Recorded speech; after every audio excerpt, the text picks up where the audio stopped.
Dans le village de Shuangping, à Chongqing, les arbres et les branches sont couverts d'argent, créant un vaste paysage blanc. Au milieu des forêts enneigées, le personnel de la compagnie d'électricité se ferait un chemin dans près de 30 cm de neige pour procéder à une inspection minutieuse des lignes de transmission et de distribution. Nous nous efforçons de vérifier s'il y a une accumulation de glace sur les tours et les fils et si les connexions entre les conducteurs et les isolateurs sont sûres. Nous effectuons également des travaux de dégivrage sur les lignes et les régions clés afin de bien comprendre les conditions de givrage et l'état opérationnel de l'équipement.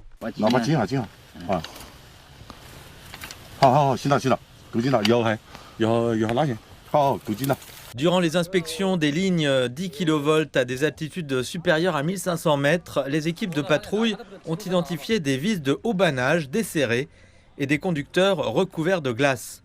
Les équipes de réparation ont rapidement utilisé des outils spécialisés pour fixer les composants et ont retiré manuellement la glace des sections affectées afin de prévenir les défaillances des lignes causées par l'aggravation de l'accumulation de neige. Pour les terrains éloignés ou complexes, inaccessibles au personnel, les équipes de patrouille ont déployé des drones équipés de caméras thermiques infrarouges pour mesurer avec précision les températures des raccords de pylônes et des isolateurs, ce qui permet une surveillance complète de l'état des lignes.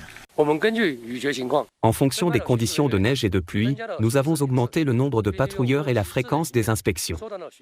En utilisant des drones pour des patrouilles intelligentes, nous pouvons raccourcir les temps d'inspection et identifier et traiter rapidement tout défaut ou danger.